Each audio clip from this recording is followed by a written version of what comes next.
Ooh, We live. What's I going see it on? says live. Yes, sir. I got myself live on TikTok over here too, so we're gonna have some questions from over there probably. Nice, But nice.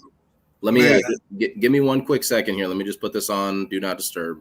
So I want to make okay, sure nobody's interrupting me. All right, cool. We're I good. need to do that too. Where's my phone? I'm going crazy here. All Here right. we go again. There, man. I'll get there, man.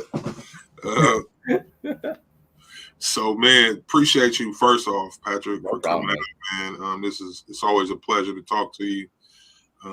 And we just gonna get going, man. Let's do it. Can we get a little history though? You know, we got to go back to that history path. Yeah. My history, or you want Caesar history? Which one? Or both? A little bit of both. Both in Okay. there. It's simple enough. I'll give you my history. I was in the mortgage business for 7 years. This is my right home to mom story. But I was in the mortgage business for 7+ years. I was getting burnt out. My wife at the time was a crafter, stay-at-home mom and crafter, and she started a little business of her own that she was very proud of and happy. And she was going on a girls' night one night, and she said, "Hey, I need you to push this button. I need you to do this thing called weeding, and then that's all I want you to do. Don't touch anything else." And I said, "Okay." Yeah. So I royally screwed up the first one, bad, like really, really bad. And I somehow figured out how to cut a second one and get the weeding done and application process done after watching a bunch of YouTube videos and how-tos. Cause I was like, okay, I screwed up the first one. So now I got to like make it right for the second one. And I got to go through the whole process. So I was able to accomplish that. And the rest was history. The next day, that thing was mine. And, we had always used Caesar products.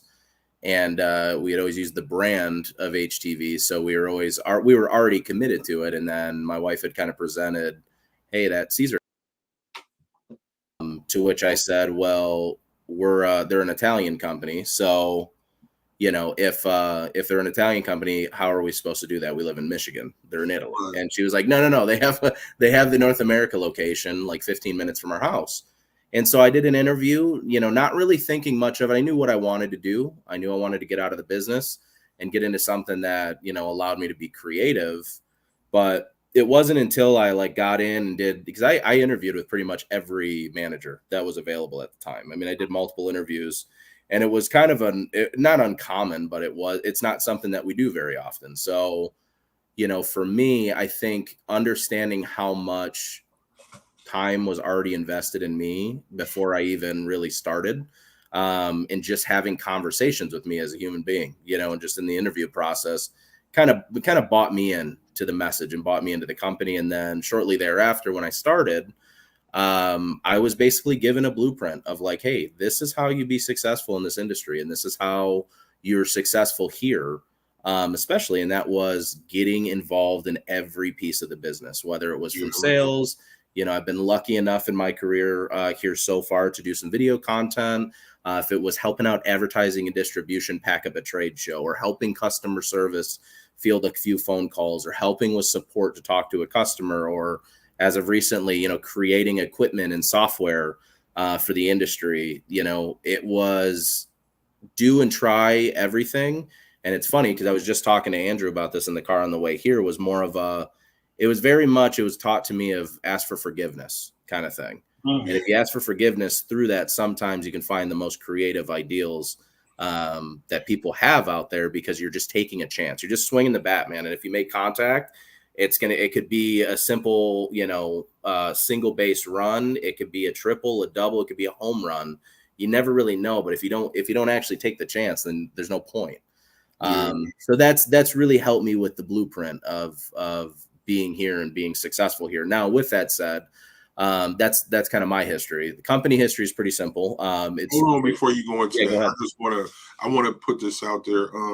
So I'm live on TikTok over here. TikTokers, man, we on YouTube. Squad Creative Podcast on YouTube. We are interviewing Patrick Ali from Caesar North America. If you have any questions about that, man, tap them in. Come over to YouTube, Squad Creative Podcast on YouTube. And then I just want to let the record reflect on this Caesar, though, right? Mm-hmm. It's Caesar, not Caesar, right? It's Caesar, yes. Caesar, Caesar, yes, like the salad. And some of the company history will kind of take you down that step. So the name Caesar is actually the combination of two names. It was Simona and Sergio. So 2 letters from one name, 3 letters from the other makes up the name of Caesar. But yeah, our company's been around for a long time in the industry, manufacturing in different facets, and creating our own products and things of that nature. But as of recently, we've kind of not redefined the way that we do things at Caesar, but Caesar's been around for about 15 years or so in the States specifically. In the US, but we've definitely made strides. We're not only in distribution, so we have distributors and resellers where you can buy sheets and rolls and equipment and all of that. And also it's a great extension of our support, and why we value those distributors so much and resellers is they're that extension of our support team too, because a lot of them are crafters. A lot of them know what they're doing with this stuff every single day. And they're really the front lines for us, which is really how we grew, I think, so quickly. And we've made such a statement in the industry. But outside of that, we also are in retail as well, and Michael's and Joann's and Walmart. And, soon there'll be some more coming up. But yeah, we're everywhere. So what do you think? So this is a live, man, but and eventually we'll fall off of this whole questioning thing, people. But I got a lot of questions for you. What do you think it is that made Caesar such a household name? Because in this industry, you hear Caesar as vinyl, and you hear Cricket as a vinyl cutter. What do you think? What did that? I think what it was not only our visibility to the marketplace, meaning that we did every trade show. You guys have seen me in multiple facets already in trade show environments and stuff. But we're at every show. We're involved in anything that we potentially can be involved with to show genuine support. And I think that's where there's a clear fork in the road for a lot of people. There's supporting people, and then there's genuinely supporting people without any thought of return on investment. The return on investment thing goes out the door when we talk about education and training. It's more of a value for me, and especially the trade show event that we're doing tomorrow, just to plug it really quick. It's in Grand Rapids, the One Stop Expo 2023. It's at the DeVos Place Convention Center here in downtown Grand Rapids. But with that, even what I'm going to go and do tomorrow, it's about the teaching, the education, and then the long-term relationship for us. I'm not unaccessible, right, as a human being. And it doesn't matter. Like, Mike and I talked last night, and he's like, hey, can we get you on? I know it's a last minute thing, but can we pop on? And it's like, yeah, for sure I can come on. And it's a lot of that is about that extension of the relationship that has to continue to marinate too. Because 9 times out of 10, a customer coming up to you for the first time in the booth, you've never met them, there's automatically this wall up. And there's a wall up because of 2 reasons. There's number one is that they have a product that they like and they prefer over yours. So they want a reason. Thanks, Sonia. There's 2 reasons why there's that wall up. Number one, they have a product that they stand by. And again, everybody has products, whether you're Cricut, whether you're Econo Transfer, whether you're like wallet cut or specialty materials. There's a place for all of us here in this business. But one thing that we strive to do is we strive to make sure that you know who we are, and you also are directed to the right places that you need to go. So if it is a support question, you're going to talk to Pam, Tracy, or Carolyn. Those are actual people that you'll call in and talk to. If it's a video or a collaborative thing, you're going to talk to myself or Anna or Maya on the marketing team. And nobody is non-accessible at our company. So that was number one. But anyways, I think people, their thoughts of their HTV is the best. So they're not okay with hearing what you have to say regardless, is one reason their wall is up. The other is just confidence and lack of knowledge. And that's the most important one to me.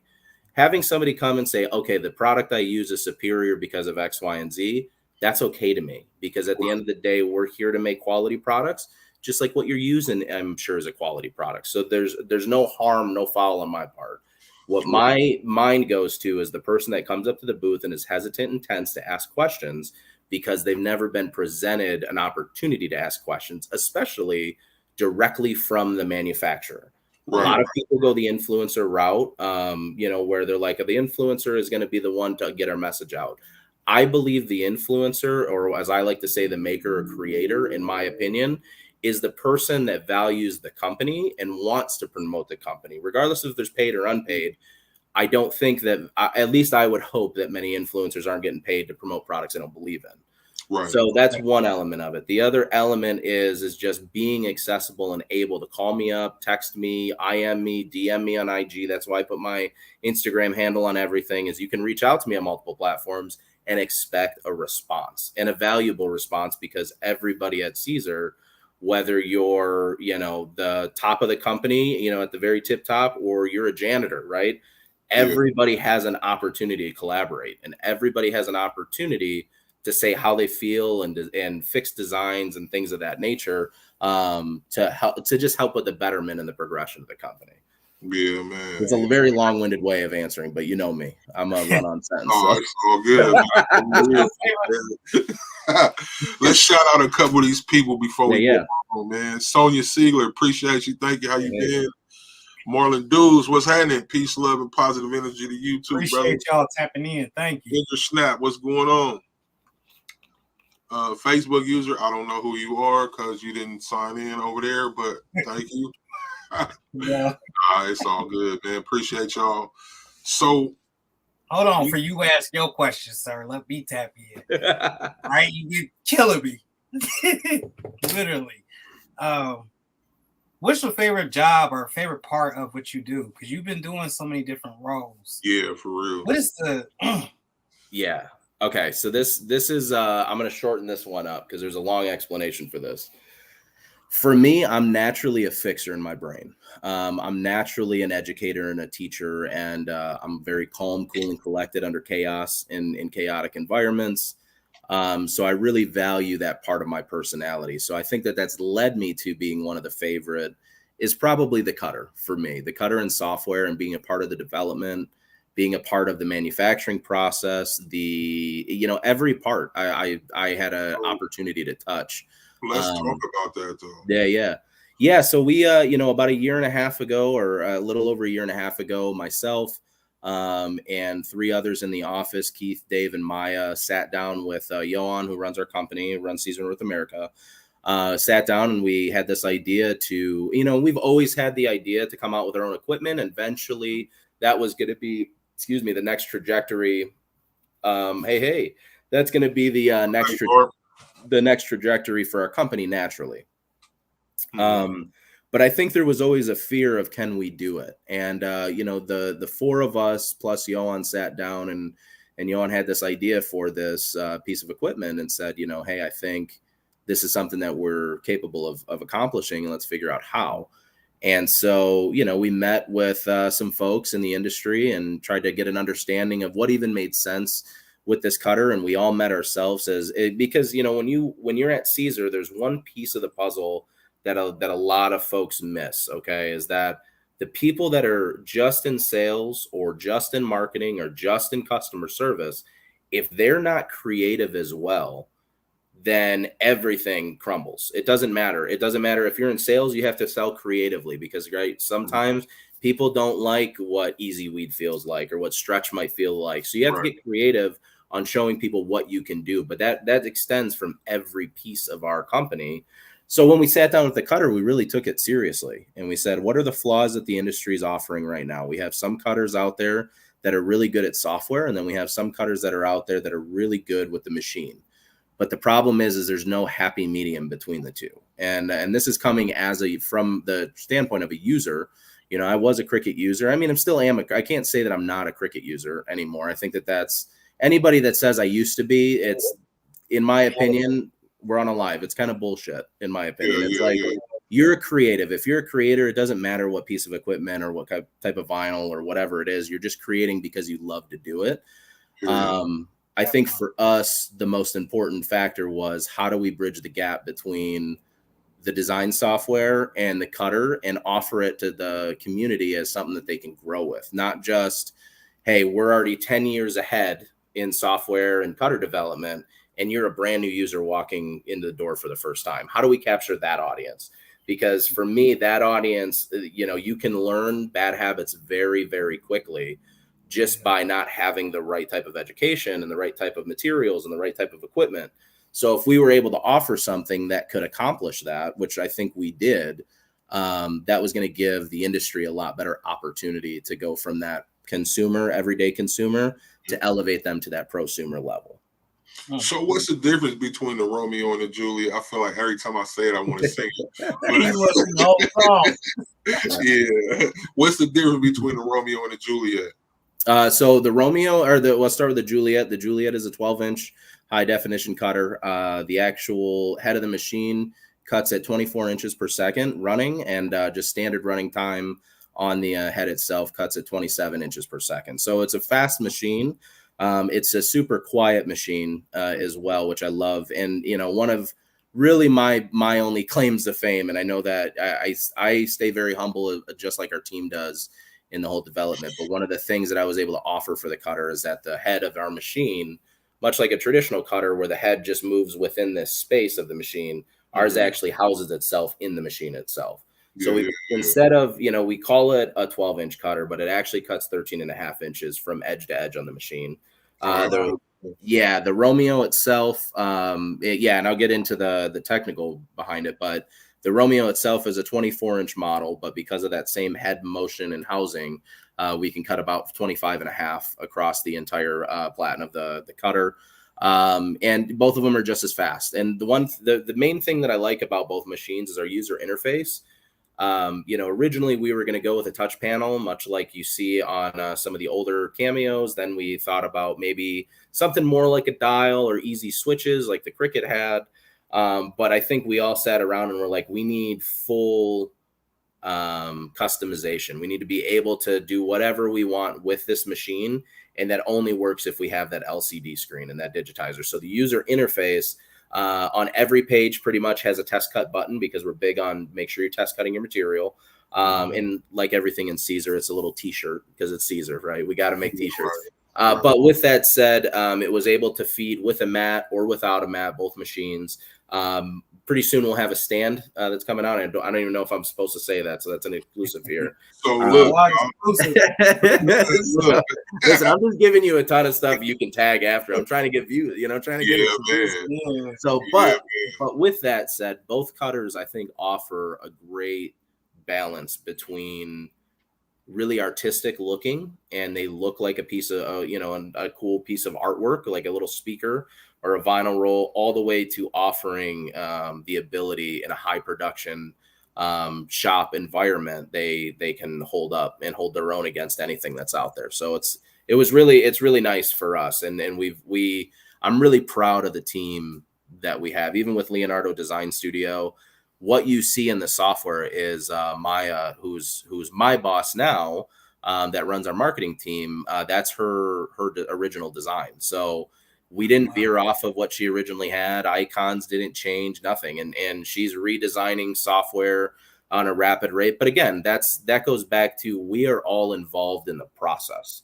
And when you're not involved in the process, you can't educate and you can't teach the process, because you're not learning it for yourself to the point that it's second nature. I mean, guys, I think I've told you this before, Mike, but we had a 2-hour conversation about the way that the power button operates, because that's how much it mattered. It mattered if we got into the war room and we yelled and screamed at each other for a little bit, and we figured out this happy medium, because now we have this perfect balance of elegance and performance and speed and quiet and all these other elements that I think people were looking for. We were able to wrap that up in a nice, pretty bow, which has been good. I'm really proud of our team for that. Yeah, man. So there's a camera in there, correct? There is. So that's one of the big benefits to the machine itself, is that we don't have optical eye. We don't have registration lasers or sensors. It's an actual camera. When you're registering a print and cut job, you're registering through an actual camera in the cutter. Yeah. That's awesome. Yeah. And that's allowed us that accuracy too. I mean, we have, as far as I know right now, out of the box, probably the best accuracy that you have in the industry. And I'm okay with saying that. Why was y'all, what made y'all scared?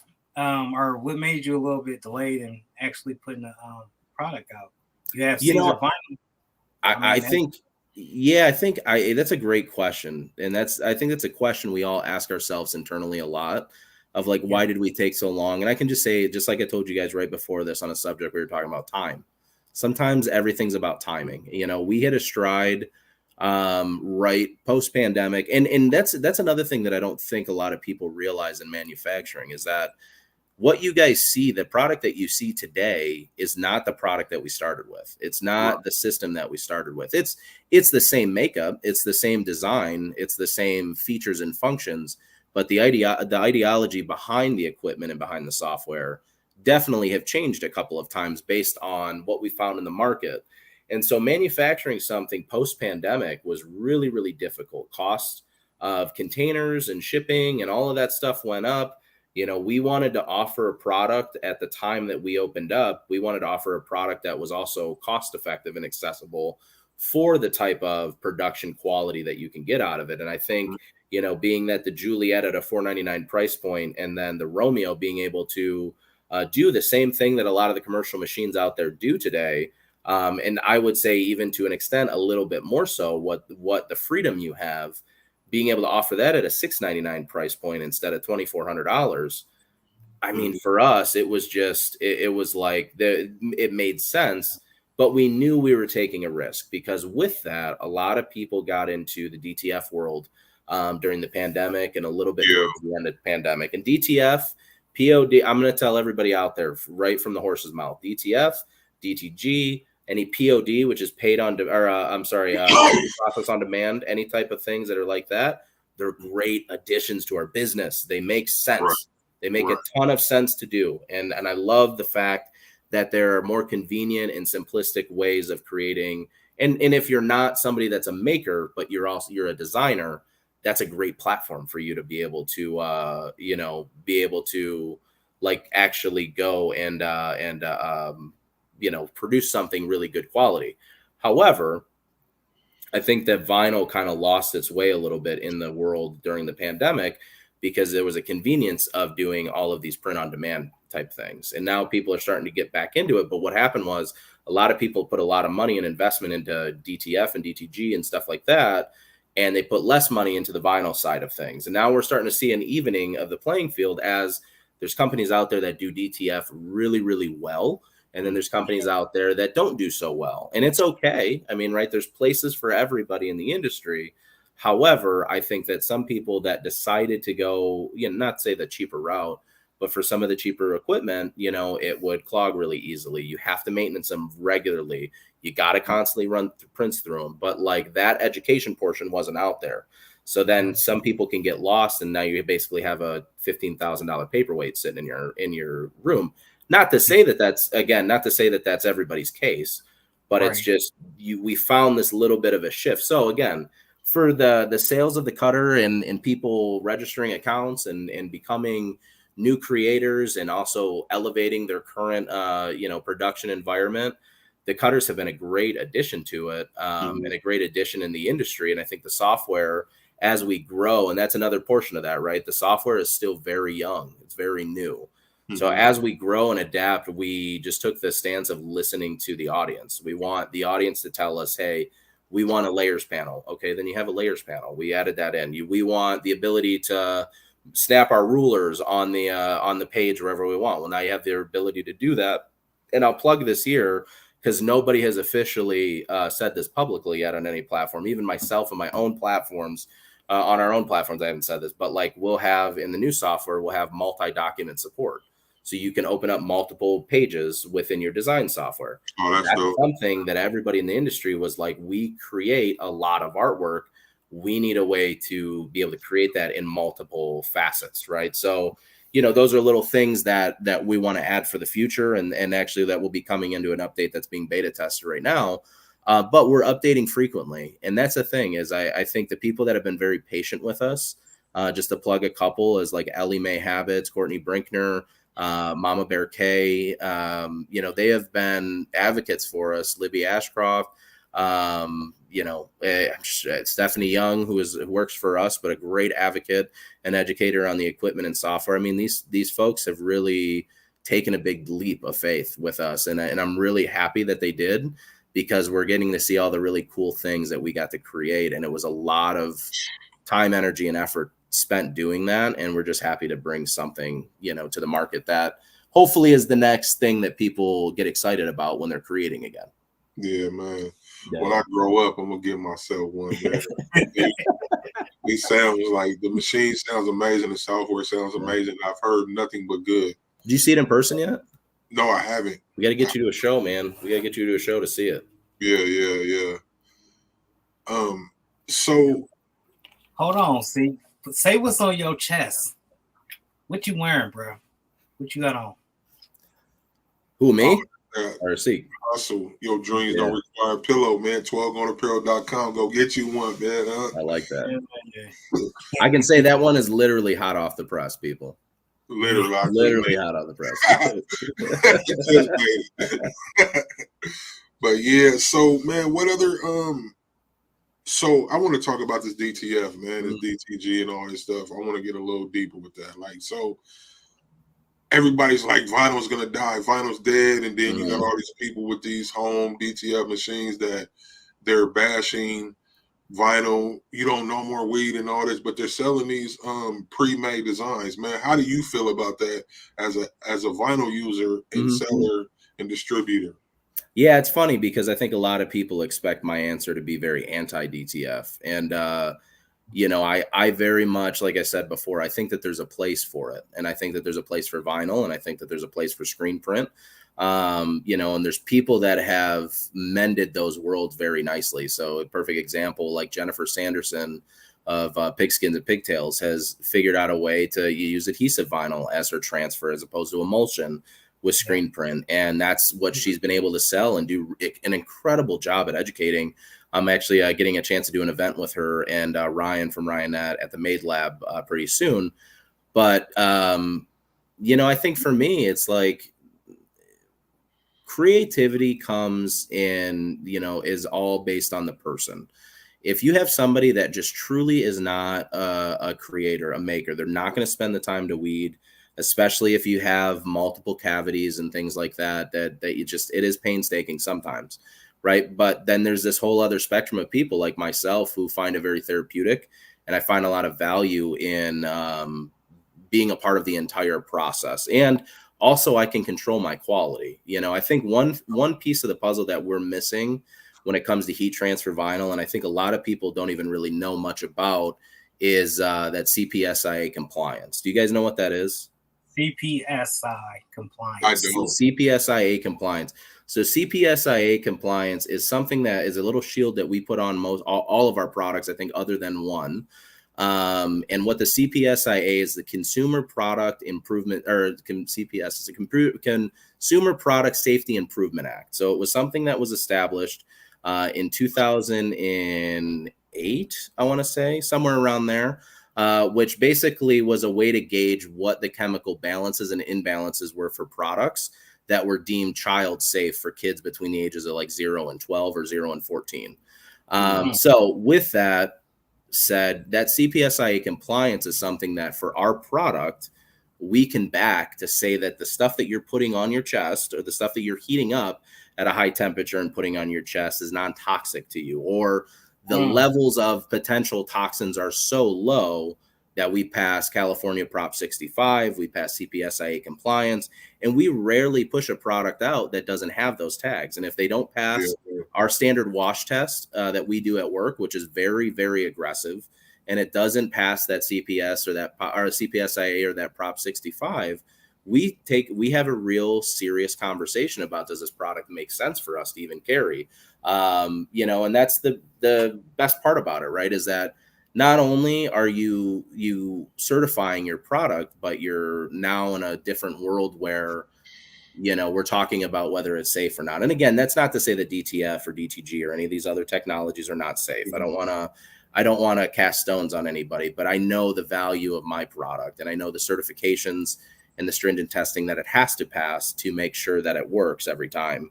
And we're very confident in that. So I think that that's really my only argument, if any, about any type of DTF, is that if you have an order that's, you know, 50 shirts or above, yeah, my opinion, I'd probably be going to DTF too. I have a company that I use for my transfers when I need them, you know, if I'm doing larger orders. But I also find a lot of value in being a part of the creative process. Perfect example, Mama Bear K was just in our office.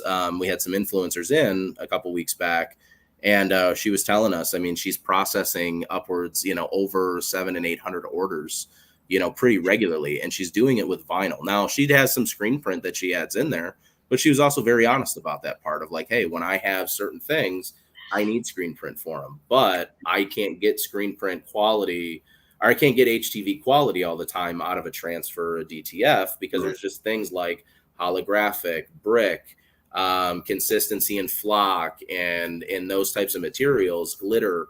Those are sometimes hard to replicate through that process unless you're willing to put in so much time, energy, and effort. Now, the other portion of that is there are other solutions out there that could benefit you, aside from DTF, if you are a maker and a creator, but still still love the fact that you're a maker creator, but need to do a high volume. We have a product that we launched last year called DTV, direct to vinyl.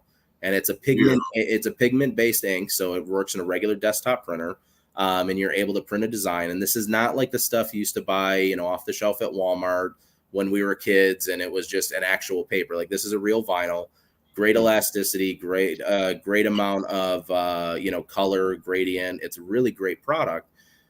As of right now, I can run design through Leonardo, through a regular printer on DTV, and then weed and apply it in less than 1 minute and 40 seconds. Yeah. So unless you can find me a technology that can do that quick, not, when we talk about these technologies, we're not talking about the time too. And again, yes, it's automated. Yes, you don't have to weed. Yes, they're full color prints, but there's a lot of inconsistencies as well.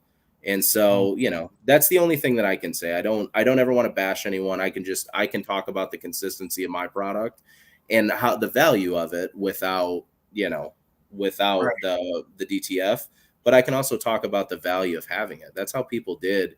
Yeah. Thank you so much. But that's how for so long, we were able to stay relevant, right? Because we offered a solution that either people couldn't replicate, and, or we were educating so much on it at the time that you didn't want to go away from us. Yeah. Or I don't want to say us. You didn't want to go away from vinyl, because there was a lot more education out there, at the time. But again, I can't.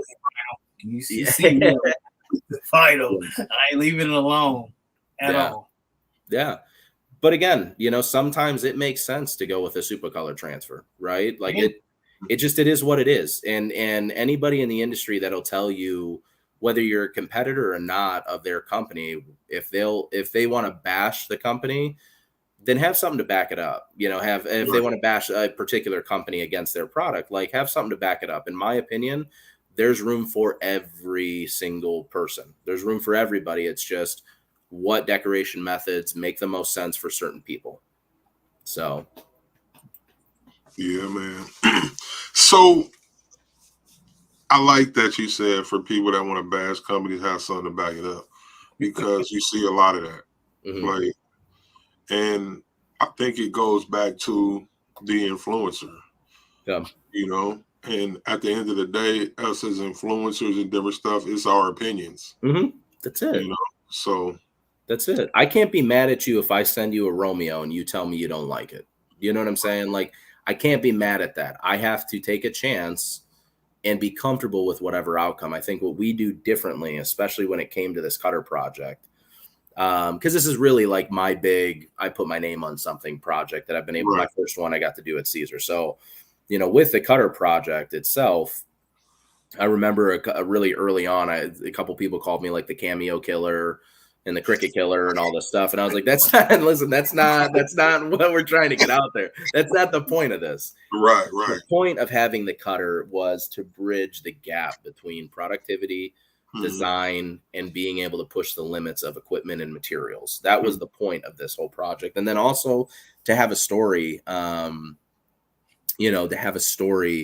to kind of go off of as well. And the Romeo and Juliet mixed with Leonardo and our Italian theme.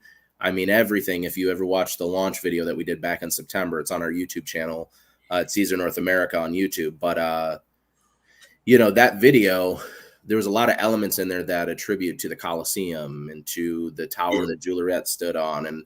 And we really wanted to tie that in with some messaging, because I think that that's one thing that companies that market well do, is they tie in the why behind a product. It's not just that this is a vinyl cutter. It's what this vinyl cutter can do. I'll tell you guys, and I think I said this on the first episode that we did, is that, there was a lot of times that I didn't have money to pay for my kids. I didn't have money for diapers or for food, but I knew, at the time, again, I'm very honest about what I used. I was a Caesar user before I ever started with Caesar. But I knew that I could run to Michael's. I could grab some Caesar or the Craft Hut down the road from my house, grab a couple rolls of vinyl, flip a t-shirt, and make sure that my kids had formula or had diapers, or that our family was taken care of in hard times. And my wife had very much the same entrepreneurial mentality as well. So that's what it did for me. That was my story. That's the reason I have this attachment to heat transfer vinyl, and why it's so important to me is because it literally paid during the pandemic. We had one gentleman that bought like a shirt for his wife who was a nurse, and my wife had the idea, why don't we grab, 50 or 60 sheets of vinyl, throw 4 designs on each, just like the All Heroes Don't Wear Capes with a RN stethoscope, like everybody was kind of doing at the time. But she hopped on the trend and she's like, let's just donate them to the guy and see if it does anything. And we got letters and we got phone calls and we got IMs on Facebook and people that engaged with us that were just very thankful that we were able to do that. And it was what meant the most about that process is I made it. My wife made it. Our hands created it. And that's why I'm so passionate about heat transfer vinyl and the benefits of heat transfer vinyl, is because, I made that with my own hands to protect and provide for my family at one point in time when I needed it. So I wanted to be able to do that for others as well. That's something that the survival part of it is something that we lack. Yeah. A lot of people just jump in but they've never had to survive. Like, I must compare it to a street pass of mine, but like just trying to get out here and go t-shirt for t-shirt is like drug dealing, man. You trying to go rock for rock because you got to eat. You know what I mean? It's the same difference, just a different product. Yeah. And it makes you appreciate it a heck of a lot more, Yeah. Yeah. We got a question for you. I'm sorry. No, you're good. Go for it. Elevated Apparel. Uh-oh. Did it go away? I saw part of it. How the Romeo matte holder compared to the Cameo. Okay, so you're talking about how's the Romeo compared to the Cameo Pro? Yeah. Okay. So here's a couple of things right off the bat. Your Cameos typically go anywhere. So from Cricut and Cameo, like your standard, I'll just say craft cutters in general. I don't want to generalize anybody, but your standard craft cutters cut anywhere from like 9 to 11 inches per second. Ours almost triples that at 24 inches per second at cutting speed. Wow. So it's definitely faster. I will say the one thing that people talk about the most is the noise. Our machine is virtually, quiet. Like there really isn't a lot of noise. If you bring the motor past, like it goes from 1 to 10 or 1 to 13 or 14. If you bring it down past like 5, you'll have like a little bit of a robotic sound to it. But it's nothing that's unmanageable. So I think the noise itself is a big part of that. I think early on when we did a decibel test, the actual cutter itself was at 78 decibels that it registered, but the actual room noise, that means a static room noise with nothing moving, no cutter on, was already at like 48 decibels. So it's super quiet. It's a great looking machine, but it also gives you a lot of freedom. We're not stuck in between pinch rollers or to a specific sensor on the machine. You put a piece of material on, you put that blade head wherever you want, knowing that the bottom left corner is your origin. So much like your Roland machine is very much bottom left origin of your machine, but you can also cut outside of the pinch roller. So let's say that a piece of vinyl is sitting on your Romeo and you have vinyl hanging off the edge. You still can go to edge on that with freedom. Our camera itself, again, we have a full camera or an actual camera that's placed inside the cutter for print and cut registration. And that's why our print and cut registration is marked at like 0.001 millimeter is our precision right out of the box. So everything's pre-calibrated. And our software is just simplistic. It's simplistic enough that if you want to just bring in an SVG or a PNG or a JPEG, you can. But we also have a full library of actual designs. And what I mean by actual designs, a lot of these companies, a lot of companies will have very clip arty looking designs. We have from basic artwork, which is your clip arty stuff, to exactly what Andrew's actually doing right across the room from me right now, is designing more artwork for Inside Leonardo. So currently to date, we have, Andrew, what do we have? Like 1,500 designs? We're at 3,000. Okay, so right now I just got from the graphic designer who is literally designing artwork every day. We have 3,000 pieces of artwork that's actually preloaded into Design Library. But here's the best part is that's 100% commercial free. So you can use those for your business if you want. So I'm feeling kind of jealous. I'm looking, I got these 2 cameos. I'm thinking about putting these on Marketplace or something. Listen, and listen, at the end of the day, here's the thing. I will say the Cameo is a great machine as well in its own right. Software is good. I don't have a problem with that. The business edition is what everybody talks about. Mm-hmm. A lot of people talk about subscription-based versus non-subscription-based models and all of these other things. I can tell you that whatever we decide to do here in the next couple of months, which will be when our next big update will come for Leonardo, we are always going to remain in the basic version, growing, and not only growing. And I don't want to bullshit people and say that we're going to grow in just artwork. Our artwork isn't the only thing that's going to grow. Our features, our design tools, our platform is going to continue to move. And then I got to get one. Nice. Go get one. I'm telling you. I'm telling you, man. Look, I'm telling you, I got 2 of them right here. Listen, right here under my desk is 2 of them. It's one of those things, it's just I can tell you whatever we're gonna do next, and I'm saying that knowing what we're doing very soon. I think that we're going to have a pretty cool software, and I think that it's going to be something that's going to benefit a lot of people. And we're going to not only have design features that change, but we want business opportunities, because I think the only way that we value our work properly is if we have the convenience of automation in certain aspects. And one of the hardest things for a brand new person and brand new entrepreneur and business owner, hustler, whatever it is, or however you define it, is the valuing your own work and valuing your own productivity. And I think a lot of us, we don't even put a price tag on our labor at first because we don't know any better, right? We don't know any better. We don't know what that's supposed to cost. So we have no frame of reference. So then we go to Etsy and we look at these Etsy listings, and this shirt's $35. So my shirt I'm going to make for $25 because I want to outsell them, not knowing that their shirt still costs the same amount of money as you, but Etsy is taking more money from them than you would make in your revenue stream. So I think that just that piece of the puzzle and the education portion, we are really hyper focused on making sure that these cutters also can be an addition to your business. Doesn't always have to be a one-to-one replacement. We love for that to happen, right? That makes me feel really good when people are like, hey, I'm ditching my old machine and I'm going to yours. However, we want to make sure that there's a value for people to even have it in the first place, because we didn't create this to be a paperweight. We created this to be a elevator of your business and your production. So, period. It seemed like y'all did a great job with that, man. Appreciate it. Let me ask this: so with the software, are you able to actually design in Leonardo from scratch and exporting? Can you export like PNGs or JPEGs or anything like that? Great question. So currently right now, Leonardo Design Studio, I would tell you, in my honest opinion, that it's a hybrid design software. And what I mean by that is some of the tools and features that we want in the software that make it that true design software. Because again, that means so many different things to so many different people, right? Of what an actual design software is for them. But with that, if we're talking in relevance of like a Corel Draw and Adobe Illustrator, that will come with time. But, I gave this fact the other day and I thought it was a really, it made a lot of sense to me when I was having a conversation with somebody that was talking about the progression of our software. And I said, Cricut's been around since the early 2000s. Cameo's been around since the mid 2000s, so mid to us. Leonardo Design Studio has been out for a year this coming September.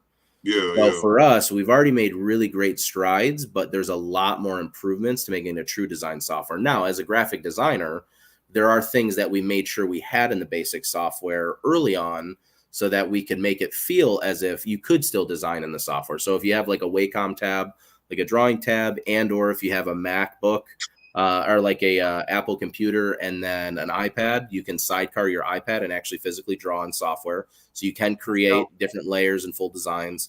However, you have the ability to bring in elements. So as of right now, Leonardo can bring in an SVG for vectored art, as well as JPEG, and then PNG for any type of like print and cut. With that in mind, we can save as a local LDS file, which is our Leonardo Design Studio file, locally to your computer, so you can take them on the go. However, in the next couple of phases, next couple of updates, we'll be opening up that platform, not only to more file types that we can download and we can actually extract and create from, but there will be an exporting feature as well. Because at the end of the day, you know, there's companies out there that said creation should be free, and then creation all of a sudden wasn't free anymore. Right. And I think that's why they get a lot of pushback for even the updates of, you know, 10 years later, finally coming out with a bigger print and cut size. Like, right. It's a little too late for that. So I think and again, there's a cult following there too. So that's okay. That's fine for me. But I also think that we wanted to create something that was different, you know, and something that truly was going to grow with people. And so for folks that want to try Leonardo, that's why we even opened it up for free. You know, you don't need a cutter to use the software. If you head over to caesarna.com, SISERNA.com, and then there's a tab on there that's the cutter tab. And then on that tab says Leonardo Design Studio. There's a link halfway down the page that you can set up an account, register an account, and then you can also start playing with the software and using the software. And then once you get your cutter, you'll be able to start cutting your designs, you know, right from there. So I'm gonna actually go check that out. Yeah, head over there. And there's a ton of information too on our website, caesarna.com, on the cutters. That's also a great resource for anybody that needs vinyl help. Thank you, for putting that in there. That needs vinyl help. There's a ton of resources. Every page of materials is broken down by application instructions, what type of garments you can apply. That CPSIA compliance is going to be there, the laser-friendly tag. All of those things are available to you right there on the website. So, and then also, just to get to meet the crew, you can go to the About section and see all of our company photos, you know, and see who you're going to meet at a show and who does what in the company.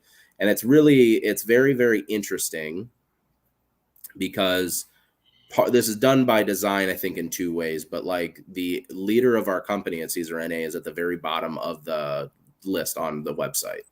And I think that's something that, you know, for him, it's very important. You know, partially it's I think part of it's alphabetical for the record, but also partially that's a very much a representation of how we treat our company. Everybody's linear.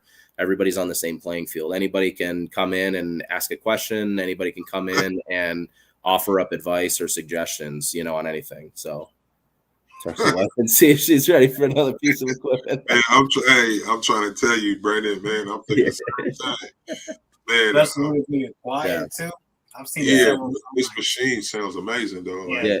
Guys, the quiet thing is a funny topic because it's not hard to make a machine quiet.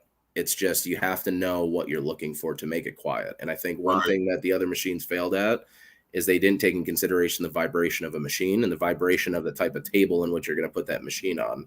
So for us, the reason why we put the main motherboard on the bottom is because we want it to be heavily weighted, the center of gravity at the bottom. Reason we only have 4 points of contact instead of an entire flat board sitting on pegs was the fact that, you know, we could put those rubber stoppers that were a little bit longer. So when it was on the table, there's a lot more vibration absorption, and then there's less machine to vibrate because remember, we cut out part of the head so the head could go, or the machine head could go actually into the machine. Right. So those are those are just things that I think people want, you know, but they don't necessarily know they want them until they see it in person, you know, because again, it's a cutter. It does exactly what you want. It cuts vinyl, it cuts PSV, it cuts, you know, like smaller, like thinner wood, it cuts paper craft, it cuts everything that you want it to cut. The only problem is that most people, you know, they didn't realize how noisy the machine was until we came around. Right. That's the big learning curve, I think, for most people. My wife noticed as soon as we went to the show. She was like, "You need to get that." Speaking of my wife, she was wondering if you guys would have something the size of the Cricket Joy, because you covered everything from 12 all the way to 24, 26. I'm not sure how big. So here's the best part. Okay, and I'm gonna give you a little insight on something we specifically did for the Romeo. So typically on commercial cutter, you have a bottom grit roller, right? So you have pinch wheels. Those pinch wheels sit on a grit roller, and that causes the friction that allows the machine to push the material back and forth. Mm-hmm. On our Romeo, we specifically milled out that bottom grit roller at it's basically a 3-inch bar or 2 or 3 inch bar at the beginning, but it's at 0, 3, 5, 7, 12, 15, 20, and 24. So those are all the measurement increments that grit roller goes onto. The benefit to the Romeo is that those pinch wheels can snap right together, and they can fit a piece of material that's like 2.5 inches wide. So you don't need a Cricket Joy if you have a Romeo, right? If you have a Juliet, the same thing applies. Those pinch wheels can run on one roller so that you can actually accommodate anywhere up from like 3 inches all the way up to that 25.5 inch cutting space. So those are, again, some of the things that we implemented that caused us not even to realize like the kind of gold mine that we're sitting on, where people can be super creative and can be very customized and precise at what they're doing. There was actually a guy in Australia in one of the groups. He had a piece, so our test cut on there is like a 1 inch by an inch. It's just a little t-shirt with a circle in it. And he used like a 2-inch piece of material, put it under one pinch wheel and did a test cut, and it cut out perfect just using one pinch wheel.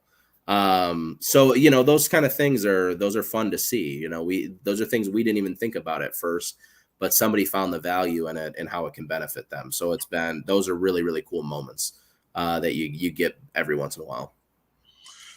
I think that, like, it is definitely the fact that you guys were actual vinyl cutter users. You guys really utilized that. Yeah. And have came up with something, a game changer. Yeah. As time progresses, it's gonna make everybody step their machines up. I think you guys might have changed the face of the vinyl cutter. Well, I will say this. I'll give you this. We're not stopping there. How about that? Period. Colors? What about colors? Can we get a black one? Colors, I can tell you that I can confirm is probably going to be in the future for sure. But there's some stuff I can't say, but we're not just stopping where we're at right now. So yes, we'll be around. We'll definitely be around the bend, and we're excited about it. Yeah. Yeah, man. So vinyl, man. Like, what kind of new vinyl can we expect? Does Caesar doesn't have a puff, right? We do. I have never seen Caesar puff. Yeah, we actually do have a puff. Yep. You got your you go through heat transfer warehouse, right? Yeah. Okay. They have our puff too. Yeah. I didn't know that. I've never seen it. Yeah. Yeah. We have our puff. So we just launched puff a few months back. It was just something that we knew in the industry that everybody was asking us about. You know, being a manufacturer, I think everybody, you know, that's the part that's really cool about our value as a company. People value the quality. And so they know that when we put our name on something, that there's quality behind it. So everybody was asking us for it for a very long time. You know, so for me in particular, he said, I can see you tonight. You can't put those kind of comments up there, man, because it throws me off. You having technical difficulties over there, man. That's funny. He's got money. He's just waving by the microphone. Shh, sorry, I'm going in and out. I'm telling you. Yeah. So that's how you guys know, the audience out there that watches. That's how you know it's a wrap on the show, is when Mike starts doing that. Yeah, man. He's giving me the light, saying we got to get down. We got to get off. They ain't paying for StreamYard Premium here. Come on, no, I'm just kidding. So, anyways, you know, for us, sorry, I lost my train of thought there. But yeah, for us, I think that it was just it was super important to us to be able to offer that same quality. So we took a little bit of time with it. That was a newer product we have. Obviously, the Easy Color DTV. We just did the launch video for that of the bigger sizes of DTV. So we have 11 by 16.5 sizes and then 20-inch rolls, which we're really excited about. And then pretty soon here we'll have our Aurora. I don't know if you're familiar with the Aurora at all. No. So the Aurora is like an iridescent fabric like material. I'll send you some sample material of it. Right. They have it. But yeah, the Aurora is just make sure I have Mike, will you just make sure that I have both of your guys' addresses, and I'll send you some. But yeah, so we have that in a printable now. So with solvent, and I think latex, we deem that one as well. So that's a new one that we have out. Avery Dennison, you know, they've been a great additive to our business. Our new Easy PSV that we have. We had Easy PSV before, but now it is our Easy PSV Starling. Which is our collaboration product with Avery Dennison. So we're really excited to get them involved on that product line. I want to say we have 50 plus colors. Huh? I have a bunch of that Easy PSV. Do you have the old stuff or the Starling, the new stuff? The older stuff. Okay, gotcha. All gloss. It should be all gloss finish. Yeah. So now we have 50 plus colors, all permanent vinyl, dishwasher safe, and they're all coming in matte finish. And then we have all of our core colors: white, black, red, green. Those ones you can get in a gloss finish as well as a matte finish. So now we have that. We'll soon hopefully have glitter, from that line as well. And some other products that we're looking at launching. I'm trying to think. We have a new color of Easy Weed that'll come out here pretty soon. We got some really cool products that I'm actually starting to shoot content on, and I'll give you guys a little lowdown just because it's kind of cool. We'll have it looks like etched metal. So it's like a chrome, PSV. So we'll have gold and silver. It's like a brush metal look. That's dope. So that'll be pretty cool. I like that product. I think it looks awesome. When we got our samples, like our sample rolls into the US, I think we were all really excited about it because it's just something different. It's something different. But Twinkle, Twinkle's doing really well. That was a good one. Our biggest seller right now, honestly, is that puff. Everybody wanted it. I'm noticing too, one of my colleagues and I who runs our retail division, Dave Wheatley, who's also one of the developers on the Cutter project too.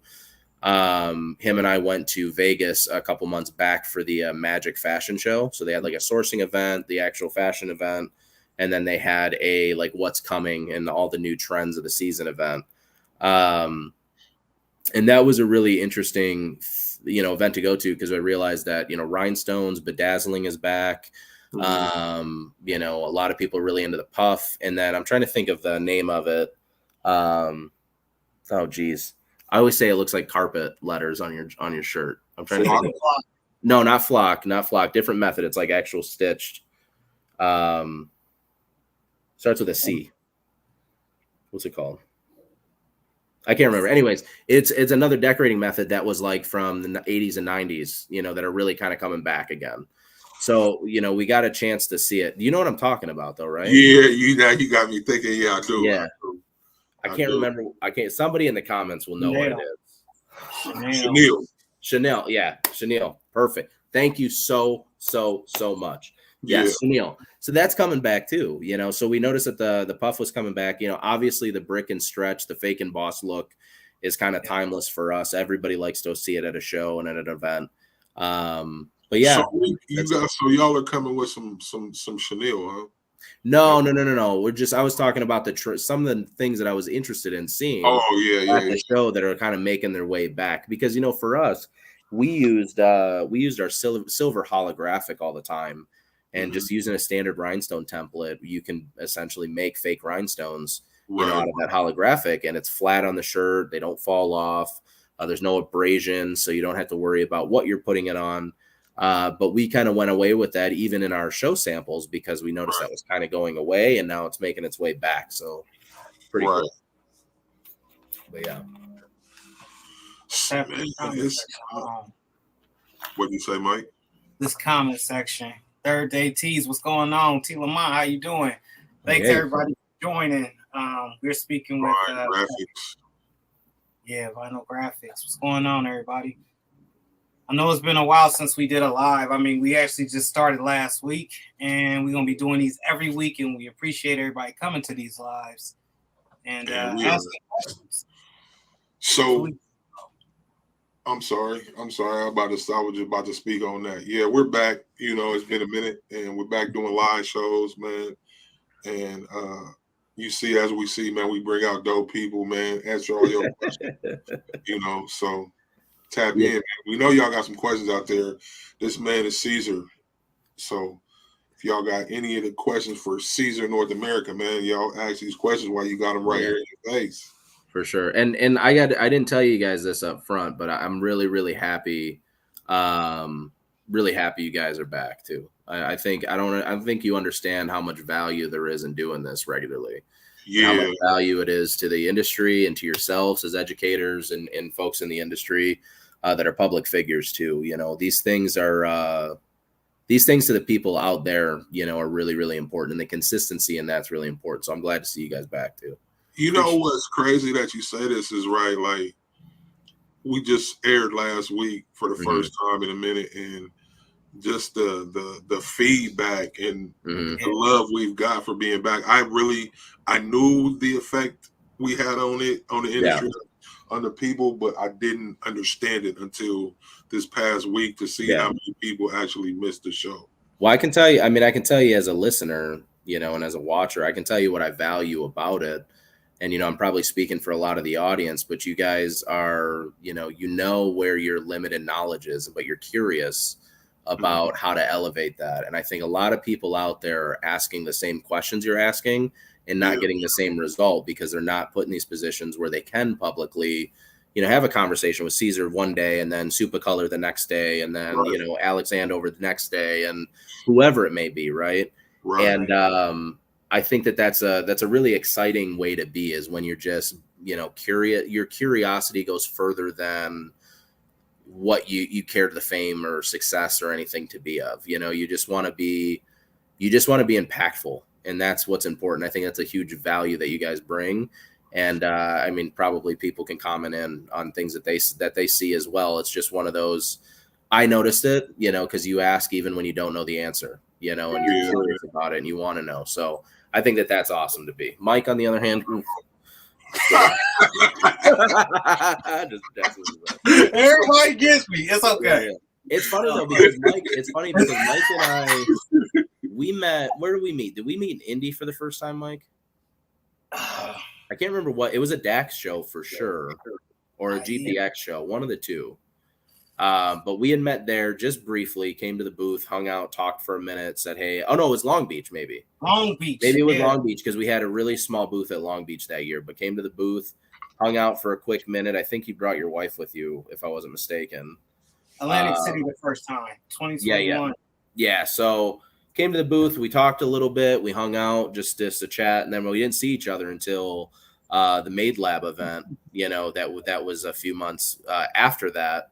And that was the second time that we had to, we had an opportunity to meet. And I'm pretty sure that I bombarded you every time you were on a live. Pretty sure I would jump over your shoulder and look at your live or try to get into your live every once in a while. And it was just one of those things. Is naturally that I think that relationship kind of grew into a friendship, where we could be fun and playful. That's important. What was that question that popped up? I didn't want to miss it. I saw substrate something. Where did it go? Right here, T. Lamont. Oh, you smacked it off. What's the top seller substrate for sublimation on dark garments? Sublimation on dark garments. Are you talking about a material that you can use to sublimate onto to put on dark garments, or are you talking about being able to actually sublimate on a dark garment? This is what he's talking about right here. Okay. Yeah, man. It's called. Listen. It's called DTV, dude. You need to get yourself some DTV. I think right now, if I'm not mistaken, I think per page, you're at your total cost or total buy-in is at $1.40 or $1.70, something really small to add into the production of your business. So if you are using it, DTV is super, super thin, really airy, and you can apply it to light, dark, doesn't matter. Yeah. DTV, I see it's a good product, man. Yeah. You guys got to try it. If you haven't tried it, go get you some. Third Day T says, what I love about you guys, the honesty behind the show. It's not about self-promotion and putting yourselves on the back. Patting yourself on the back, man, period, man. And exactly it. And all that stems from we love what we do. Yeah. We love being a voice for people. Because you look at this game, man, a lot of us are voiceless because, man, I'm in my house. I got a heat press right here. If I don't leave my house or leave my, go to these shows, I'm never going to be able to talk to these Patricks or like you mentioned, Alex Hanover. That's DIY Alex for those that don't know. And shout out to her. She's pregnant, having a new baby. Oh, very cool. Congratulations. Congratulations. Yeah, she was that was a great interview. For the name, Patrick or Patricia. Either way we go. I'm fine with that. Patricia, that was my mother's name. See, there we go. See? Patrick or Patricia, either one. Yeah, I love the name either way. Yeah. But I think, man, we do this out of love, man. And you guys notice, today we got Patrick from Caesar, and we sat down with Silky Socks and all these big people. Yeah, that was a great interview. Yeah, but we don't just stick with big people. Somebody sitting in a bedroom. You know what I mean? So it's not. We don't discriminate on who we bring on, and we try to touch every aspect of this industry, and because there's no big me's and no little U's over here is what I'm getting at. Yeah. So I like that. Appreciate y'all, man. Everybody for tapping in. Appreciate y'all for loving what we do and watching what we do, supporting what we do. Well, and listen, whether you're coming from the TikTok side or you're on YouTube or wherever, it's like the biggest value that you could have. Always learn to never roll my eyes. I like that. Listen, the biggest compliment that the audience could do right now, if you're not already, is go and follow. Make sure that you're following on all social platforms. Yeah, man. Make sure that you're also not just following. Listen, you know how many times I see Mike. He views one of my stories and never puts a heart, nothing, not even a thumbs up. What? I don't even get a that's dope. I get nothing from him.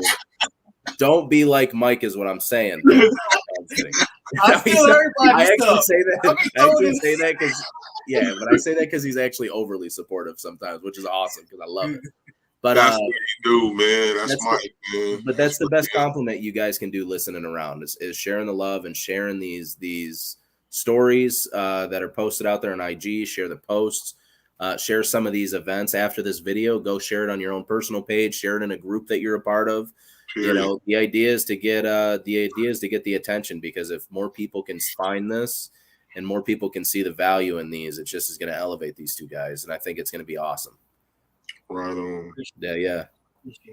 Well put. Where's the next shows you got? You said you have one coming up tomorrow that you're going to, but what's the forecast? I'm in Grand Rapids, Michigan right now. We have the One Stop Expo tomorrow, so I'm teaching 2 seminars at that one, how to profit with HTV and PSV, and then after that show tomorrow, I'm driving tomorrow night from Grand Rapids down to Tinley Park, which is just outside of Chicago, to go to the DAX Tinley Park Expo. If you guys are in or around the Chicago or greater Chicago area, definitely is a great opportunity to get into the expo.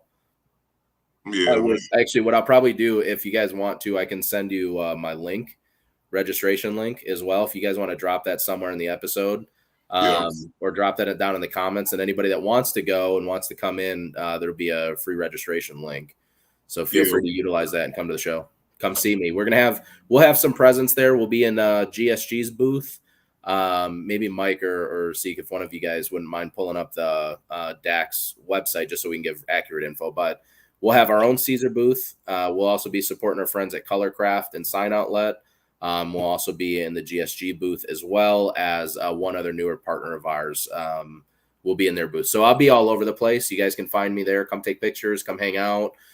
Come watch demonstrations. We'll have a great crew of people going. And what's the website? It should be Decorated Apparel Expo 2023, and it'll take you somewhere on there.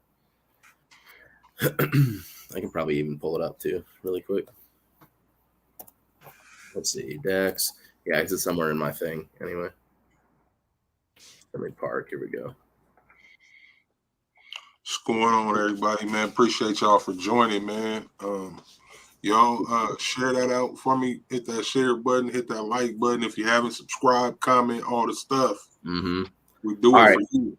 So here is all of the spaces we'll be at the Decorated Apparel Expo that's coming up this Thursday through Saturday. I think it's actually a Friday, Saturday show, but I'll be there on Thursday and Wednesday too. But so we'll be in booth 403, which is Colorcraft. We'll be in booth 215, which is GSG. We will also be in our own booth, which is booth 401. And then we will also be in, where are they at?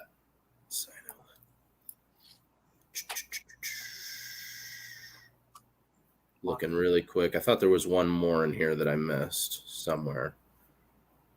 302. So all of those booths will be in for the show. Right on. Yeah, so we'll be kind of everywhere.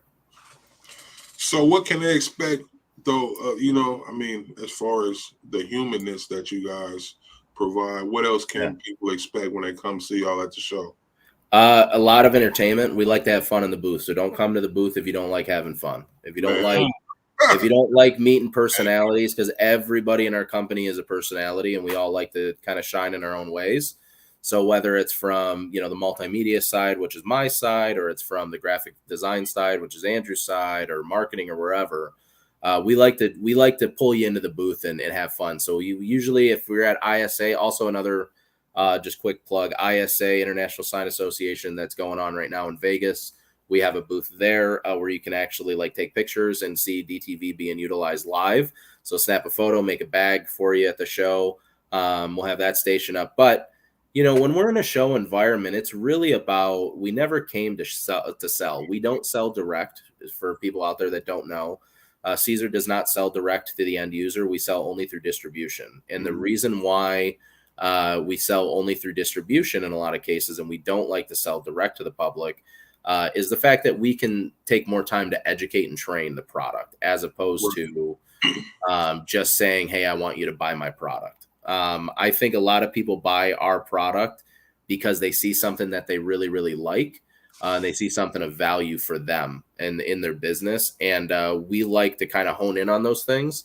So we also don't waste your time. When we're in the booth, we want to know what it is that you want to know, and we want to be able to teach it to you. So we also don't like wasting people's time. We're never going to show you a process of something that you are just not ready for or that you feel like you can't accomplish, And also, there's some things that people can accomplish that they don't believe in themselves. So that's also another place. It's really like this perfect baptism by fire type situation in our booth, I think, a lot of times, right. So for sure. See, that's cool, man. The like I say, there's no big me's and no little U's. Yeah. That's the that's a great thing, man, that people get to see. Even though your companies or whatever, you still get to see the human side of these companies, people who work there. Yeah, no, I agree with that for sure. Kay Mason said I plan on going Thursday. Nice. So Caesar brick. Yeah. I've used that. I need to start using a lot more of it. But what are some, I'm going to ask you just because you worked, give me some ideas for using Caesar brick. Okay. Brick is a great tone-on-tone product. A great tone-on-tone product, not only for shirts, if you're doing a left arm or right arm, doing a small tag on the chest. Again, it's a heavier product, so it's not something that you want to put a big, bulky image on. It's really great with the embossed method. So if you ever go to a trade show, ask somebody to show you the brick and stretch embossed, or show you the brick trick is what we call it sometimes. Because it does show really well on the garment. The cool part about brick is that it's a non-layerable product. So when you add the stretch on top, it becomes layerable. So one thing that I've done is actually, I can't say I've done it. Actually, Steve in the office, who's one of our A&D guys, is the one that presented it to me at first, was doing brick, then stretch, and then using a crazy color like an electric or a holographic contour to really accentuate that depth of that. And the other part of that is I like doing hats are the big thing for me. So anytime I'm at a show, always have a hat on, always have some kind of design. That's just my thing. So brick shows really, really well on a hat, bags, shoes, bandanas, anything. I mean, really, it's like a universal product. It just depends on, where your creativity goes, right? I think a lot of times people like to take a product and they say, okay, well, where's the absolute limit that this product can go? And let me push it one step past that. Yeah. It's like, well, that's not the intention. You can get a really good, solid, premium quality out of a product if you take a little time, patience, and understanding of what that product can do and what that product can look like on a garment, or look like on a hat. Perfect example, the subtlety of just putting Romeo and Juliet on a hoodie.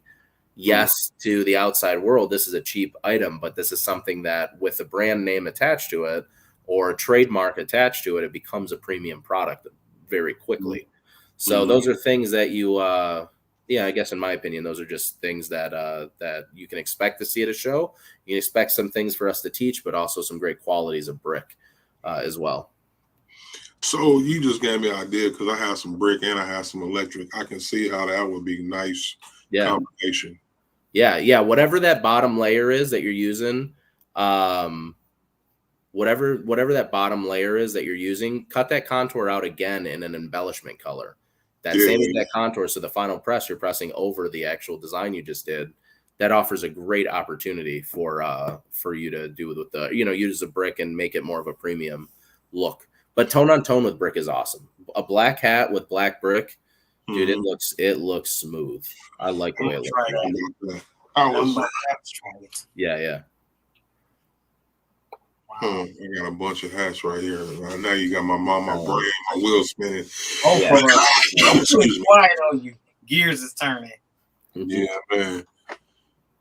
Well, so what else can we expect, man? Just moving forward from Caesar. Well, I think what we're getting into right now is we're getting back to our roots of educating and training, and I think a lot of that comes with collaboration. So there's a lot of collaborations that are kind of planned in the future. There's a lot of things that are coming up in the very near future. Like I'll be at Wallapalooza this year in Fargo. I'm doing a class in Texas at the Made Lab with Jennifer Sanderson and her crew and Ryanette and Ryan's team. We're really just going back to our roots of collaborating and teaching again. Because I think that's where a lot of vinyl companies kind of lost their way. We all went to multimedia. Yeah, that's where I'm telling you, brick and flock are the exact same product. If you have brick, any design you can do in brick, put it in flock, it looks super, super clean too. But anyways, I think that we just need to go back to in people's face marketing as well. And that's a lot of that's doing seminars, classes. You will see sponsored classes all over the place from us. Things like the Start Here Academy, we're going to get into more. And then just things like this, podcasting, getting to know the people around the company and getting to know the faces and the voices behind Caesar is really what to expect. And then on top of that, the software will evolve into the premium side of the software and continue to evolve into the basic side of the software as well. And just continuing to try to offer solutions to people is really what our big mission is this year, and offering valuable solutions. Because again, with every other decorating method out there, vinyl is much like screen print have been too, that everybody has always gone back to.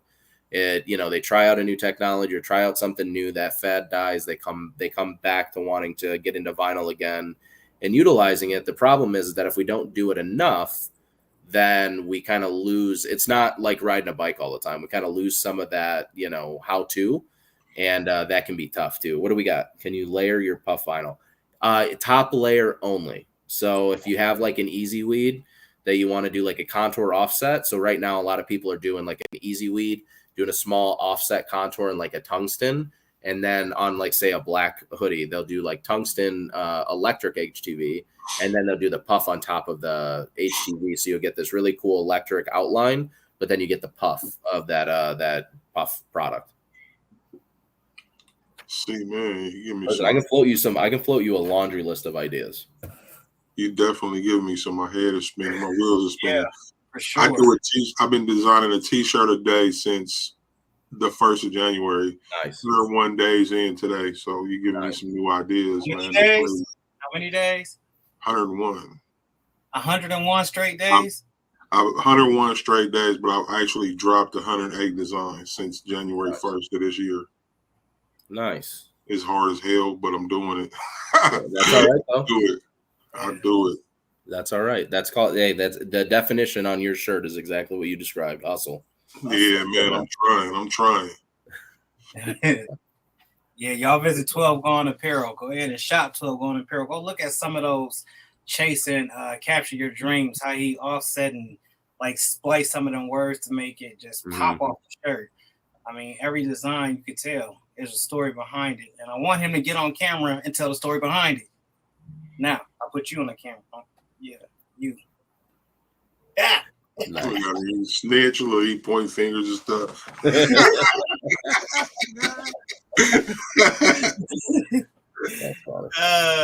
Terry, what's going on? Thank you. I'm trying to go. Y'all know I only got one leg, man. I'm getting there though. Peg leg Peter on my way up to the top. You know. You got it. Mike, what kind of questions you got? You got something up there, man. I keep seeing you want to talk.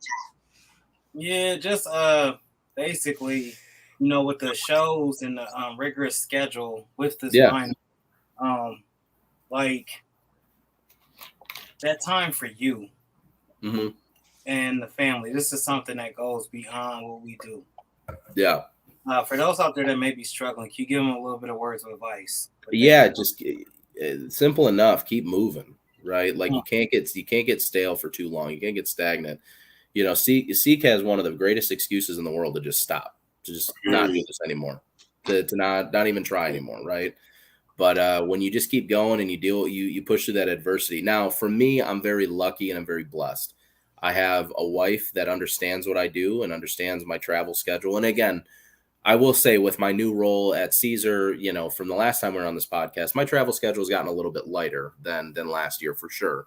But she also gets, you know, some of these longer weeks that it just she's the one that actually told me I was going to come from, now just to keep this in mind, Detroit to Grand Rapids and still out working people. Yeah, there you go. Man. See, it's it. But so from my house, from Detroit area to Grand Rapids is about 2.5 hours. So for me in my head, I was like, okay, here's how I'm going to make this week work. I'm going to come in on, what's today, Tuesday?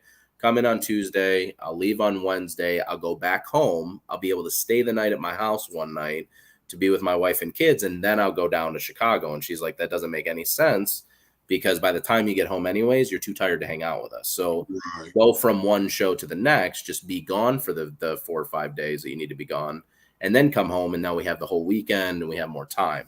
So she's very good at balancing me out because I actually am the one that, not to say that I don't like travel. I love traveling and I love what I do.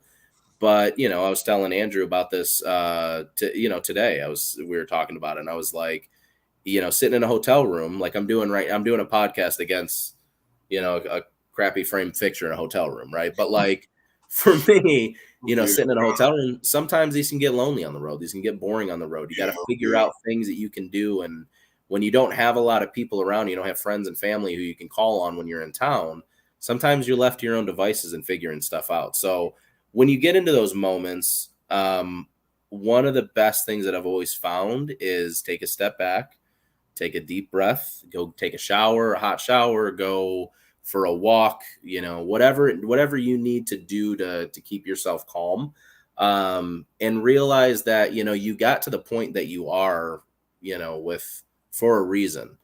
And if you didn't care, you know, I think people attribute, there's a very fine line, I think, between like anxiety and excitement.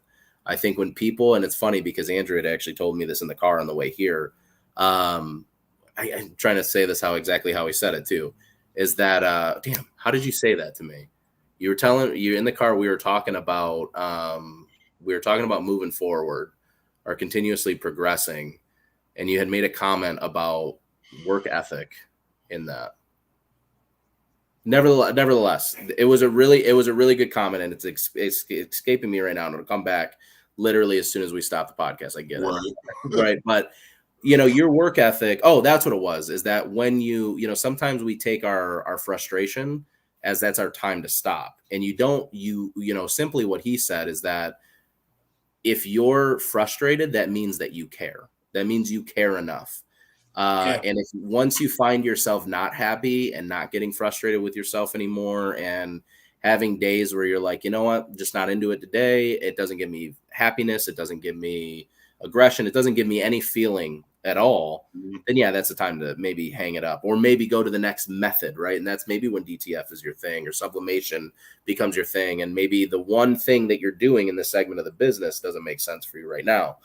But when you are in those moments of like disbelief and pissed off and the sales aren't coming, those are the times where you realize you actually care about what you're doing. Right. And when you care about what you're doing enough, you know, that stuff comes, you know, like for me, I worked in this company for, you know, 3 years now, you know, going into my 4th year at Caesar. And it was like, I didn't really find my stride or find what I was really, truly comfortable with until probably year 2.5.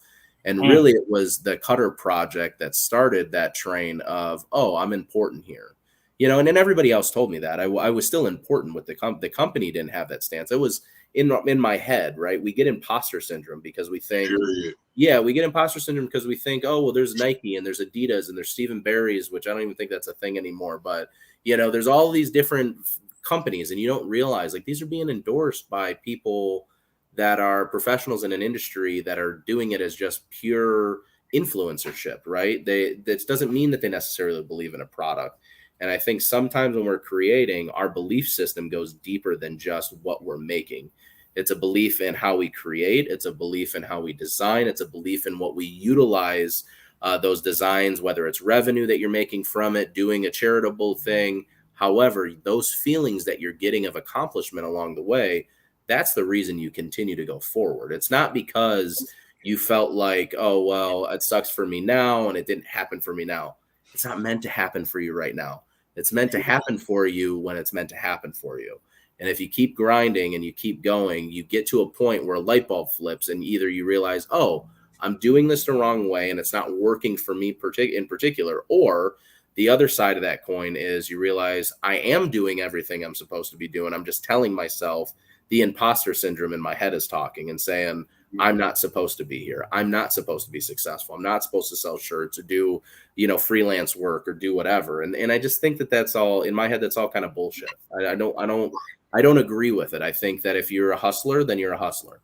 If you're a creator, you're a creator. If you're a maker, you're a maker. And if you're an entrepreneur, that's set in your mind from an early age. That's not something that like one day you end up 30 and you say, okay, I'm going to start making money doing this. That's something that you always had that in the back of your mind.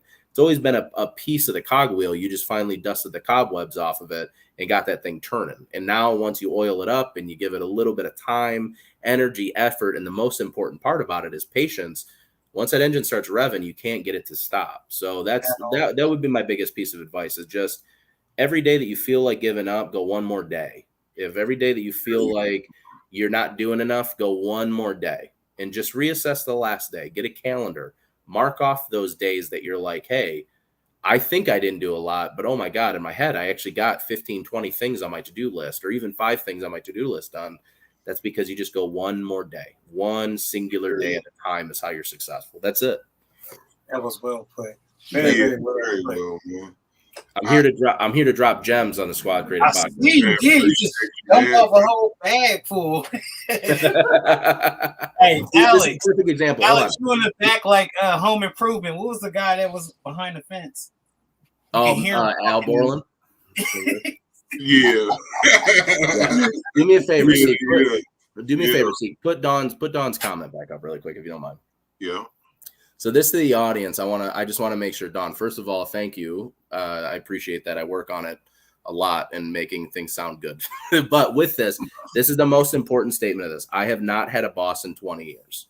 Mm-hmm. What does that tell you? That means that through 20 years, there's been a lot of pain, struggle, days that she didn't want to keep going and trying in her business, days that she felt like she wasn't good enough, days that somebody might be out competing her and have better marketing, have a better product, have a better price, whatever it is. But through that day by day method and just continuing, because through that same process, this is the benefit of it. In that same 20-year period where all that bad stuff happened, Dawn, right? She also found herself as a human being. She made revenue for herself, which gave her purpose. She started a business and was able to do something that maybe when she was younger, and Dawn, I don't know you, but maybe when Dawn was younger, maybe she didn't think or believe in herself. Maybe she was introverted and now she's super extroverted. Those are all those really important facets, I think, that we can learn from each other. And that's why things like the Caesar North America support page and stuff like that, and then your guys' groups and things, why they're so important to have like-minded creatives all in one place is because of the fact that you are going to have those days that it doesn't make sense, or you're going to have those days that piss you off. You're going to have those days where every shirt you've pressed that day has failed or something's going to happen. But the problem is you have to realize that through that trial and tribulation, there's a lot of positive things that come out of that. Mm-hmm. And what comes out of that is purpose and meaning in life. And I'm hoping, Dawn, that that's your case based on your comment. I'm going to assume that, because 20 years to spend, I mean, that's something to be applauded for sure by the general population too. And in our industry of even being able to last that long in a business. For sure. He said, man, I need to hear this. I'm at work ready to walk out. Listen, that's another thing too. Well, I'm not going to get you all trying to leave your job and stuff. Never mind. I'm not going to get too motivational. You come see me at a show and we'll talk. We'll have dinner and we'll talk about it. Yeah, man. Wow. Don said absolutely. I'm with you, Don. Facts. You know, with you coming through and speaking this, like we had said earlier, to the people that's out there and everybody that's out there, Patrick is like a brother. We are all family. So when you build these relationships with people and you keep that open and you keep that clear and then you talk with them, be ready to have feedback that may come back to you that you don't want to hear. A lot of times people are scared, or like me and Seak go back and forth a lot like brothers. You would have thought we came out the same room. Like if we ain't on here on live, the way we talk, we'll have y'all laughing. I mean, we've stopped and started laughing like, man, what did you just say? But the whole moral of that, the whole reason for me even saying that is this is like a family to us. And, you know, it means a lot to have you guys come on and tap in with us. Yeah. And to be, you know, able to speak with people like Patrick. Or for sure. Non Creations or Elevated Apparel or Don DIY Flavor Shack, whoever it is. Yeah, that's the most important part about this whole thing is that, you know, we can talk all we want, but if people aren't out there listening, you know, and they don't take and absorb that knowledge, sometimes, you know, that can get lost. They can get lost in the shuffle, and it's unfortunate for certain people because sometimes you need to hear it. You know, Dawn, I don't know anything about Dawn today, but something just in my head is telling me she needed to hear that today. You know, Triple Business saying that I will, and do not. Yeah. You got to keep yourself motivated. Don, the thing about that is I don't like going live. Honestly, you know. Listen, I'm on this because of you two right now. That's it. That's the only reason I'm on this video right now is because you two are here. Like, you know, the thing is, like, you gotta see, I don't do live. Miketees are live, dude. Like, I be on here, y'all feel I'm like a duck in water when I get on here, but like going live by myself, it don't happen too much as I'm live on TikTok as I'm saying this, but it's very seldom you'll see me go live because I don't know what to tell people. I don't know what to say, but I mean, it's one of the things. It's just you got to do it, because you'll find that when you go live, it's not always about you. The conversation is not always going to be about you talking about what you're doing. Life is going to play a part in that. Just every day, you know, you might get to talking about what you had for dinner that day, or whatever the case may be, you know. So just do it, you know. And also by doing that, it gives people to see you as a person. You know, I agree with that. We got any questions on TikTok, Seak? We do. Can't see all the comments in one place. I'm blind, though. I can't read my screen. Listen, that hat that you have on right now, Seek, that hat that you have on right now, that white brick on the white part of that hat would look dope, dude. Yeah, give it a 3D. Or if you did, oh no, that's a 6-panel, right? Is there a seam in the middle of that? Yep. Okay. I was gonna say another thing you could do too is you could always go tone on tone, but then break up the paint splatter into the brick. So the white on white for the brick and then the black on black for the brick, and just make the design kind of mesh in between all of the like splatter and stuff in there. Oh, see? I got ideas, man. Or even do it an off tone. So do black on the white and white on the black to make the logo really pop. I got a red one of these and a blue one somewhere. That's it. That's it, Don. But I will say this really quick because I know we want to wrap up soon. Don, I put my Instagram handle underneath my name. Feel free, anybody on there, to follow me on Instagram. Don, if you decide to go live for the first time, I promise you I will do a collab live with you. I'll be all right, Don. You hear that? Go ahead, Don. Been following me for a while. Yeah. You have a purpose. You're right. I needed that today. I have a big order in no time, so I will work all night, all night tonight. With that, so you pressing orders, I'm gonna tell you, just put it on live right there. Point your camera at you. You ain't even gotta talk. People gonna watch. Yeah, throw that camera on while you're pressing and listen. Hey, play some music in the background. You go to town pressing and designing, and you just let people watch along, and then you pop in there every once in a while if somebody has a question. Yeah, I stalk my. All right. So now I gotta put a picture in our booth at dawn to not let anybody go around our booth. And see, one thing to another thing, like with this live, man, I see people sleep on TikTok all the time. Yeah, that's crazy. Yep. Live, they just be sleep with the camera on them and people be watching. Yeah, that's crazy. But I don't know if we want to go to sleep. Yeah. I don't know if we want to go be knocked out. That's funny. So, are you both? See, that's it. That's exactly how you do it. Just throw the camera on while you're working. Let people see you in your environment. That's it. That's all people care about anyway. Yeah. They want to see what kind of press are you using, what kind of materials are you using, what kind of shirts.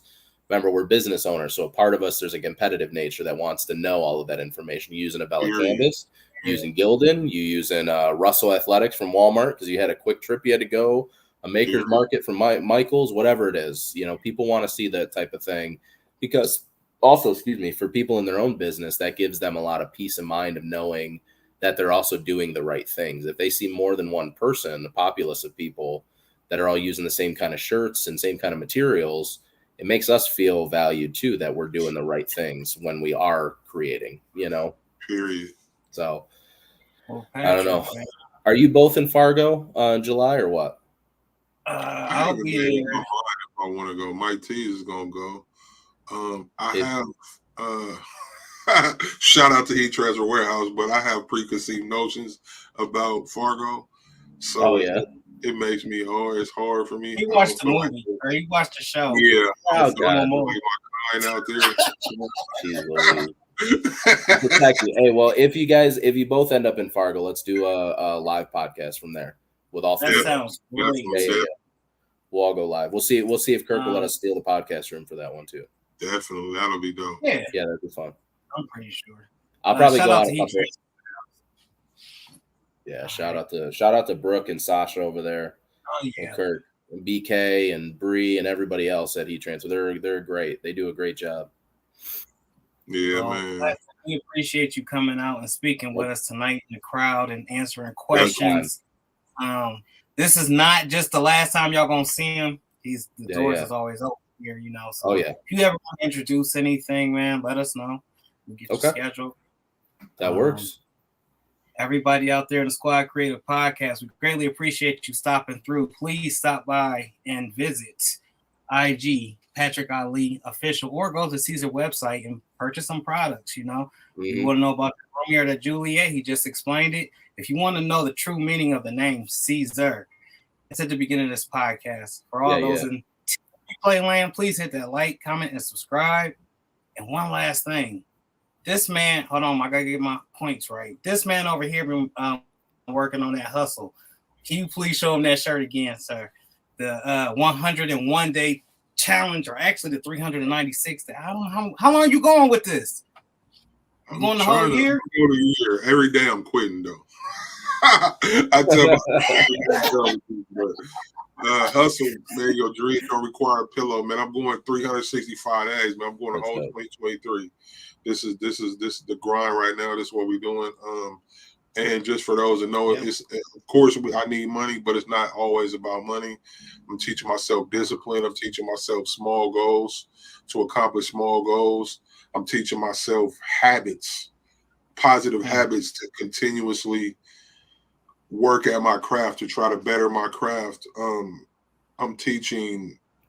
motivating people to get up and move because we never know what we can do. And I feel like every day I tell myself, man, I don't want to do this because it's hard as hell to come up with a design. A lot of the sayings that I use, my wife will come up with and I'll design it. But every day I'm like, man, I don't want to do this no more. And she's like, shut up. Here's this saying, put this on a t-shirt, design it, get it done. You know what I mean? Basically. And just saying, I'm saying that to say this, like, oh, that's one of mine right there I did for his wife. It's a blessing when you're different. I like that. Glitter. That's Caesar. That's dope. That's Caesar. I like it. Is that glitter? Yeah. Nice. Yeah. I can't get it right. I can't get right now. Okay, get right.